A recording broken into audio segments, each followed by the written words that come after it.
Солтүстік Қазақстан облысы бойынша екінші дүниежүзілік соғысқа қатысқан ең жас ардагер Иван Павлович Пилипеев осы айда 85 жасқа толды. 1941 жылы 11 жасында майданға аттанған ол Украинаны, Венгрияны, Австрияны азат етуге қатысты. Соғыста көрсеткен ерлігі үшін оңдаған медальдарға ие ардагер 46 жылдан бері оңтүстік Орал темір жолында қызмет етіп, құрметті темір жолшы атағына ие. Майдангермен арна тілшілер тілдесіп қайтты.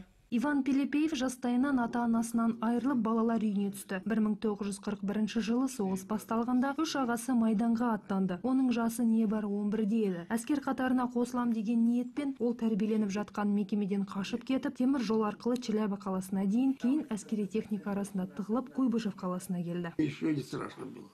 Мен таңте қару-жарақтың арасында тығылып келдім. Іші қараңғы еді. Куйбышев қаласына келгенде ғана әскерлер мені байқады. Амал қанша соғыс уақыты мені өздерімен қалдырды. Бала кезімізде ауладағы балалармен атыс ойындарына құмар едік. Өзімді жауынгерлік істің шеберім деп сезіндім. Алайда шындық әлдеқайда қатал екендігін көрсетті. Иван Павловичтен 1-2 жас үлкен тағы 2 бала болды. Олардың барлығын әуелі қордағы жауынгерлер қатарына қосты. 1942 жылы оларды 92-ші атқыштар полкының 28 гвардиялық дивизиясына ауыстырды. Алғашқы ұрысы Курск түбінде өтті. Қатарлас жауынгерлердің көбі осы далада қалды. Кейін ол Украинаны, Венгрияны, Австрияны азат етуге қатысты. Будапешт қаласында Дунай өзенінің қасында өткен шайқаста Иван Пилипеев зақым алып, жарасы әлі күнге дейін мазалайды. Майданда көрсеткен ерлігі үшін ардагер ондаған медальдармен марапатталды. Оңтүстік Орал темір жолында 46 жыл қызмет еткен ол, сонымен қатар құрметті темір жолшы атағына ие.